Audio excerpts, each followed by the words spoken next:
अस्सलाम वालेकुम फ्रेंड्स, आप सब मेरा चैनल आखिरत के लिए बेहतरी को ज़रूर सब्सक्राइब करें और साथ ही बेल आइकन को दबाएं ताकि लेटेस्ट वीडियो आप तक सबसे पहले पहुंच। जैसे होते हैं जहां हम रमजान से एक दिन पहले खड़े थे, ईद के दिन भी हम वहीं खड़े होते हैं। तो फिर एक महीना इतनी तवील मेहनत की और मुशक्कत उठाई, भूख और प्यास काटी, तो फिर क्या फायदा हुआ? आप एक डॉक्टर के पास जाते हैं और उससे दवाई लेते हैं और महीना भर उसको इस्तेमाल करते हैं और महीने के बाद आप टेस्ट करवाते हैं तो जहां थी बीमारी वहां की वहां रही। तो फिर दो बातें हैं, या तो डॉक्टर ने दवा ठीक नहीं दी या फिर आपने दवाई के साथ परहेज नहीं किया और जहां थे वहीं के वहीं खड़े रह गए। तो डॉक्टर के पास दोबारा जाएंगे तो वो कहेगा जनाब इस बीमारी से निजात तो एक महीने के कोर्स से हो जाता था, तो आपको आराम क्यों नहीं आया? आपने परहेज नहीं किया। तो आप उसको कहेंगे जनाब हम दोबारा मुझे एक कोर्स और करवा दें, लेकिन परहेज मैंने फिर भी नहीं करना। तो डॉक्टर कहेगा कि नहीं जनाब छुट्टी करो।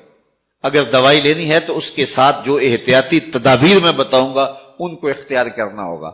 लेकिन अगर कोई शख्स फिर दूसरा महीना खाता है और एहतियाती तदाबीर इख्तियार नहीं करता और फिर डॉक्टर के पास जा कहता जनाब आराम नहीं आया, तो डॉक्टर फिर उसको कहे चलो दोबारा ले लो, तो वो तीसरे महीने भी खाए, चौथे महीने भी खाए, सारी जिंदगी भी खाता रहे, एहतियाती तदाबीर नहीं करेगा तो जहां सेहत थी वहीं की वहीं रहेगी। माह सियाम आया, पूरा महीना दवाई ली और ईद के दिन जब टेस्ट करवाया तो जहां थे वहीं खड़े थे। या तो फिर दवाई ठीक नहीं है, मेरे रब की दवाई किस तरह ठीक नहीं हो सकती? जब उसने कहा है लअल्लकुम तत्तकून, तुम रोजे रखो मैं जमानत देता हूं तुम्हें तकवा मिलेगा, तो फिर तकवा नहीं मिला है तो फिर हमने रोजे की एहतियाती तदाबीर को इख्तियार नहीं किया है और इतनी तवील मसाफत काटी है, मुशक्कत काटी है, भूख काटी है, प्यास काटी है।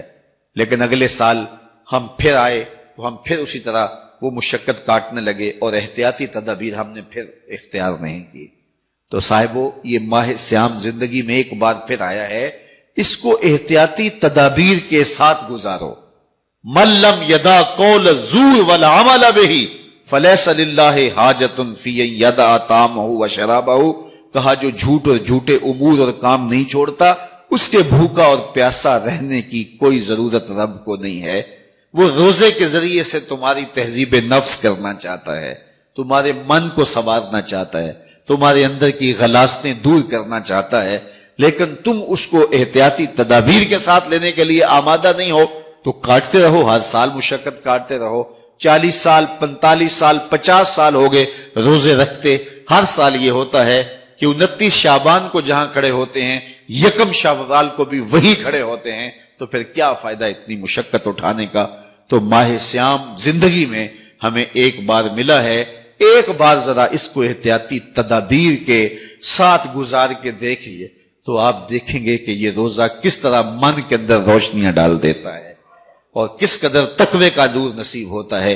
तो जिंदगी में इस माह नूर, माह सियाम रमजानुल मुबारक को पूरी एहतियात के साथ, पूरे हिज्म के साथ और जो बताए गए उसूल व ज़वाबित है उनके साथ गुजारिए। आंखों पे भी पहरा बैठाइए, ख्यालों पे भी पहरा बैठाइए, सोचों को भी आवारा ना होने दीजिए, रिस्क भी पाक लीजिए और जुबान पर भी कोई ऐसा जुमला ना आने पाए जो रब की नाराजगी का सबब हो। ख्याल भी ना भटके, नजर भी ना बहके और एक एक अमल जिंदगी का खूबसूरत हो, मुनज़्ज़म हो, मुरत्तब हो और उधर 30 रोजों की भूख हो। और फिर नतीजा क्या होगा? मेरे रब ने वादा दिया लअल्लकुम तत्तकून, तुम्हें तकवे का नूर नसीब हो जाएगा। तुम्हारी जिंदगी एक अजीब कैफियत में ढल जाएगी अगर तुम रोजे को उसकी हकीकत